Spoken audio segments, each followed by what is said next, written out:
Hi there, welcome. Today we're putting together this pretty little card that we made in class. I wanted to show a few ladies who were disappointed they were unable to make it what they missed out on. We played with some watercolour techniques and we used a clear block and some ink and a little spritz to create this really fun background, and then we built up a few layers to embellish it and really show it off. The ladies in class all experimented with different colours of their choice. This one here is Flirty Flamingo. But today I saw the lovely pool party. I saw how really great pool party turned out, and I'm going to give that a go for you in this video today. Alright, let's get started. Just open up one of the kits.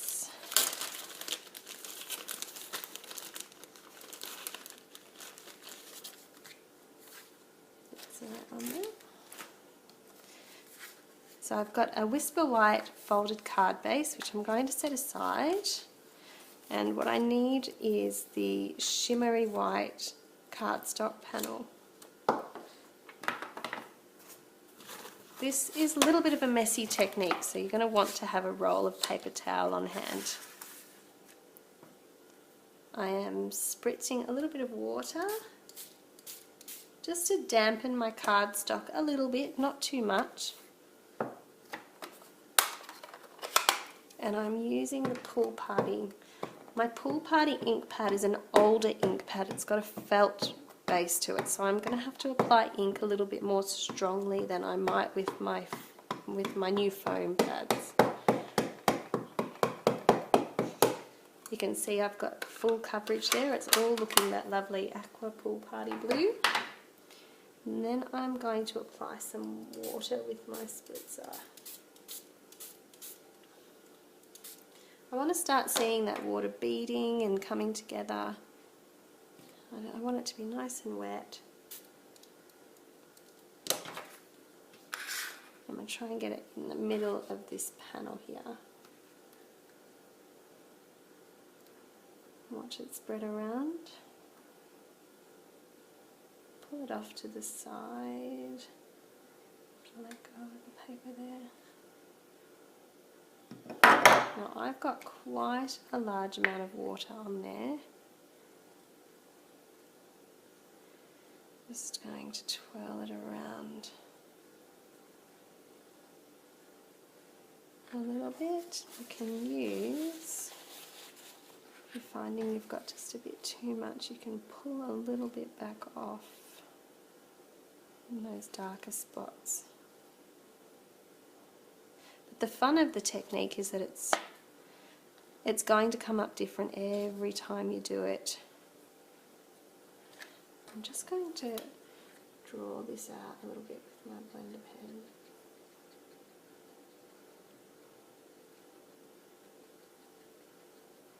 With my aqua painter, sorry.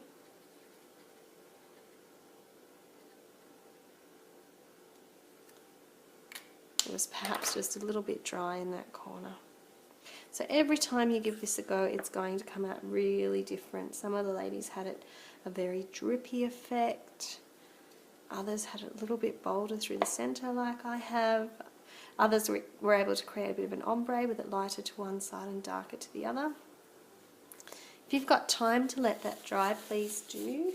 If you don't, if you're like me and you're working on it straight away, we've got the heat tool here. We can just chase those drops around. I just have to turn the heat tool on. There we go.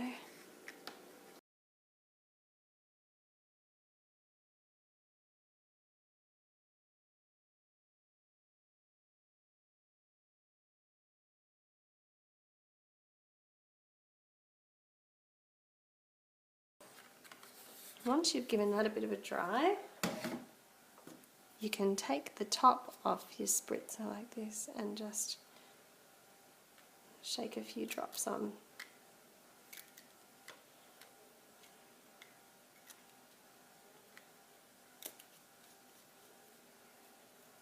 And you'll be able to see that the water is starting to leach the ink back out and pushing it away to give you that little bit of a speckled look.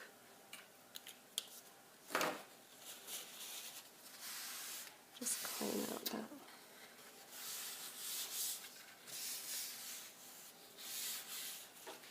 And I'll get the heat tool out and give that another go.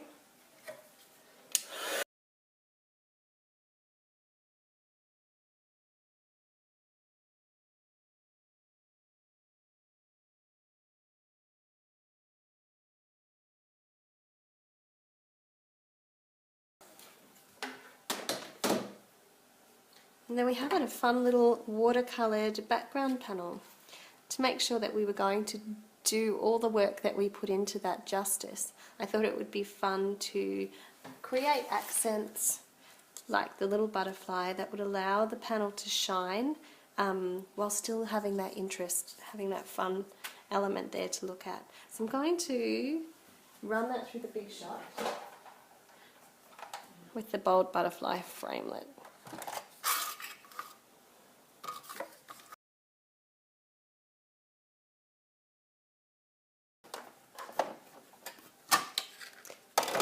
And then I'm just going to set those aside.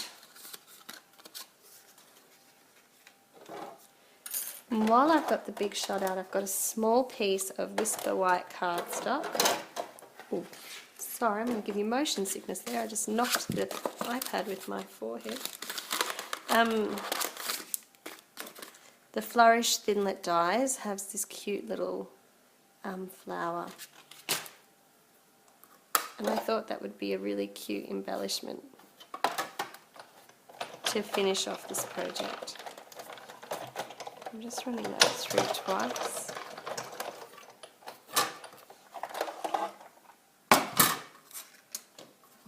Moving my Big Shot out of the way.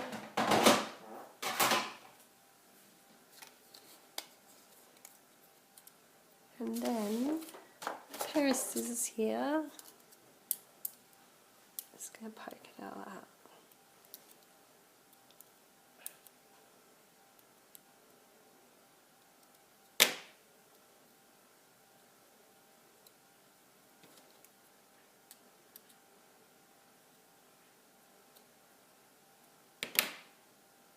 See if I can start to push that through now. I do have the little dye brush and things over at my desk. I should have grabbed that and brought it over. Here we go.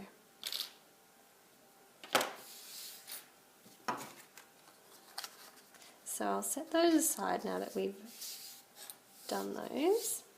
And it's really just putting the rest of the card together.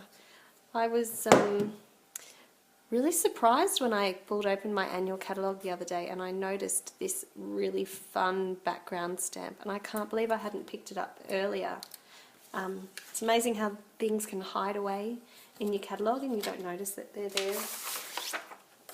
I love a little bit of the stripe detail in the background, and I have a lot of patterned papers that allow you to achieve that effect, but I think it's really nice when you can create your own, and that way you've got more control over what colours you can use in a project.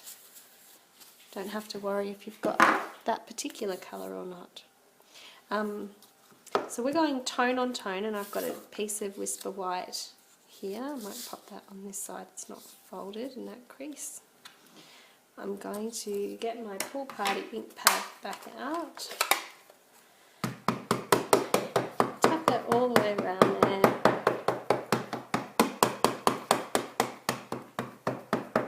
As I mentioned before, I'm quite heavy-handed with this ink pad because it is an older one. And to get it in place, just like to get low, line it up at the top there, and then push it down into place. Firm press all the way around.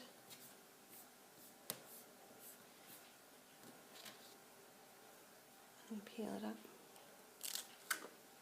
off the back.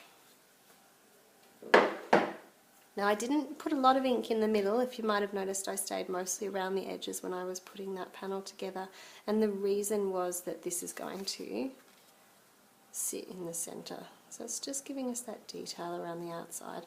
I might actually cut this down a little bit so that it fits a little bit better inside the card and gives a little bit more of that stripe detail.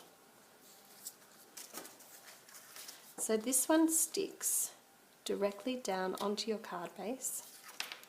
You can go ahead and stick that one directly down as well.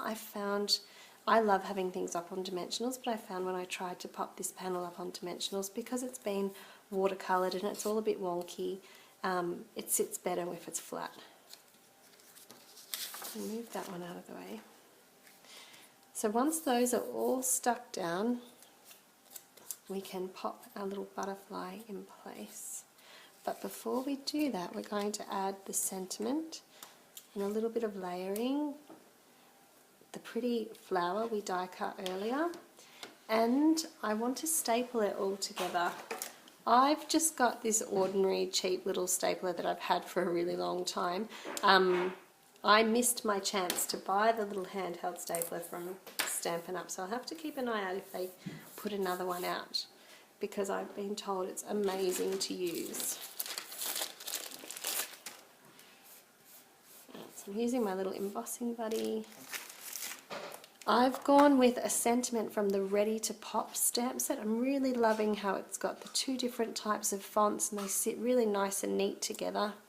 It's small, but it's still really decorative and pretty. It's nice to use on a project with lots of butterflies and flowers.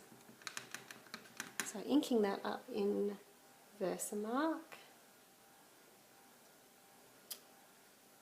And I'm going to drag this piece of paper back again to apply my powder. I love a pop of black and white. Get all those little tiny extra dots off. There we go. I'm just going to pop this away. And then we'll quickly heat set that.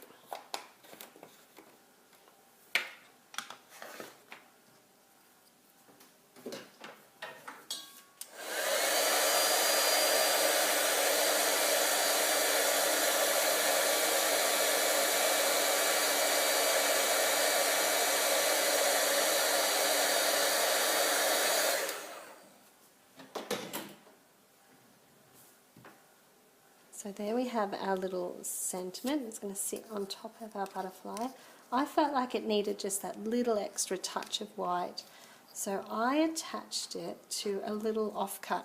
Not about you, but I forever have a million of these little offcuts lying around once I've kit for class. It's nice to be able to find a use for them. So where's that? It's over this side. Just a little bit of adhesive on there. It's going to help me get that in place. Once I've decided, I like that to sit in the middle. It's going to leave me about there and there. Just straighten that up.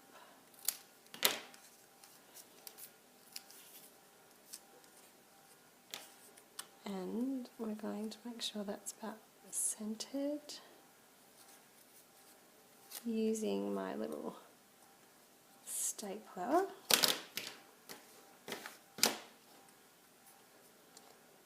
Just going to pop a little staple in here and another just below it. That top staple, as I mentioned, it's an old little stapler, so it's slid a little bit, so I'm just going to redo that top one.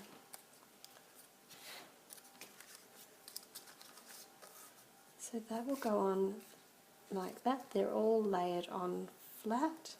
And this one, pop a few little half dimensionals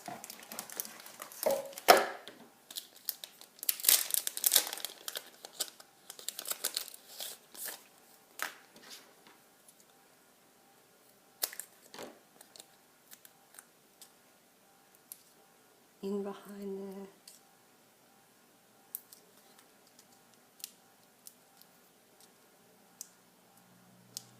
And that'll give it just that little bit of lift. I like to make sure mine's a bit bent, so when it's stuck down in there, it's going to give you some beautiful dimension and layering in your project. So that was the first card that we made in class today. and it's just lovely. I love the way it's come up differently each time. You can see that the different colours, this is a deeper colour, and just the way it blends and swirls. We've got the little spots. I added a few little sequins that I had left over from a kit last year. It was called it was one of the little romance sets, and it had some beautiful little sequins in white and gold, but you don't need them. It's a lovely little project. So I hope that you've enjoyed that today. If you've got any questions about this project or any of the others, or you've got some ideas of things that you'd like to see in the future, please don't hesitate to contact me and let me know. Alright, thank you so much for watching. Goodbye.